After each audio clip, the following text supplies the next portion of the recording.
नमस्कार दोस्तों, आपका हमारे चैनल इट्स कारण रॉय में स्वागत है। प्रस्तुत है चाणक्य नीति के आधुनिक रूपांतरण की एक और वीडियो कनोइस। चाणक्य नीति को अच्छी तरह समझने के लिए इस वीडियो को अंत तक जरूर देखें। जीवन में हर रिश्ते की अपनी अहमियत होती है। कहते हैं एक माँ का और उसके बच्चे का रिश्ता सबसे ज्यादा अनमोल होता है। इस रिश्ते के सामने दूसरा और कोई रिश्ता फीका लगता है। कनोइस लेकिन पति पत्नी का रिश्ता भी शब्दों में बांधकर तौल नहीं सकते। इस रिश्ते की अपनी अलग ही अहमियत है। शादी के बाद पति पत्नी धीरे धीरे अपने रिश्ते को आगे बढ़ाते हैं।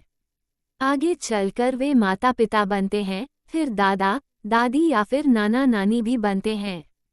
कनोइस लेकिन अंत में जब बच्चों की भी अपनी एक दुनिया बस जाती है तो फिर से वे केवल पति पत्नी वाली दुनिया में ही आ जाते। वे दोनों एक दूसरे की ढाल बनते हैं। कनोइस रिश्ता अगर अच्छा हो तो शादी का ये बंधन सुखद लगता है, लेकिन अगर पति पत्नी का आपस में तालमेल न बैठे तो कुछ साल भी साथ में निकालना मुश्किल हो जाता है। कनोइस कहने को तो इस रिश्ते को जोड़े रखने के लिए या फिर टूट जाने के भी कई कारण होते हैं, लेकिन आचार्य चाणक्य के अनुसार कई बार पति अपनी पत्नी का या फिर पत्नी ही अपने पति की दुश्मन बन जाती है। लेकिन कैसे, चलिए जानते हैं। पति या पत्नी जब अपने साथी को धोखा देने लगे तो ऐसी शादी को टूटने से कोई नहीं रोक सकता। पति हो या पत्नी, दोनों ही यदि शादी से बाहर जाकर नाजायज रिश्ता बनाए तो शादी में दरार उसी समय पड़ जाती है।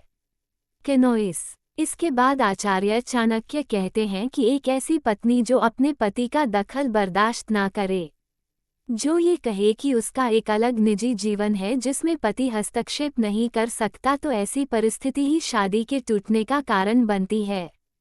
यही कारण पति के मामले में भी सामने आया है। पत्नी को अपने निजी मसलों से दूर रखना, उससे बातें शेयर ना करना, ये सब बातें धीरे धीरे शादी के टूटने का कारण बनती है। आचार्य चाणक्य कहते हैं कि शादी केवल प्यार का या संबंधों का रिश्ता नहीं है। ये रिश्ता एक दूसरे के प्रति सम्मान को भी पैदा करता है।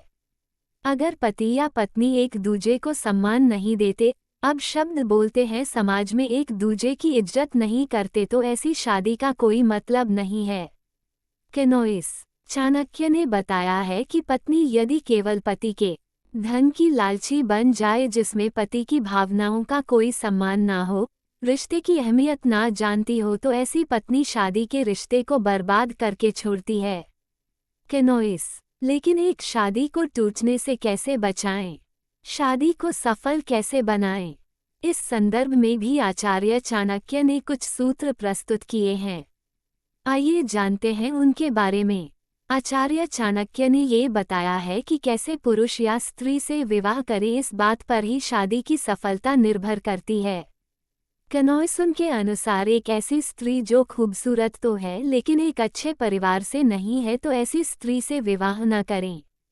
विवाह योग्य पुरुष को अपने ही परिवार जैसे परिवार या अपने से नीचे अर्थात आर्थिक रूप से नीचे दर्जे के परिवार की लड़की से विवाह करना चाहिए। कनोइस किंतु भूल से भी अपने से धनी परिवार की लड़की से विवाह ना करें, ऐसी स्त्री आपके घर को संभाल नहीं पाएगी। विवाह योग्य स्त्री यदि खूबसूरत नहीं है लेकिन परिवार और शादी की अहमियत को समझती है, तो ऐसी स्त्री से विवाह करने के लिए इनकार ना करें।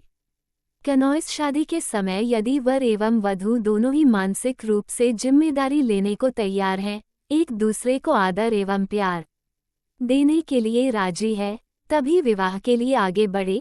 एक ऐसी स्त्री जब पति को सम्मान दे, जानती हो कि समझ में पति की इज्जत कैसे करनी है, ऐसी स्त्री से ही विवाह करें। ऐसी ही एक बात पति पर भी लागू होती है।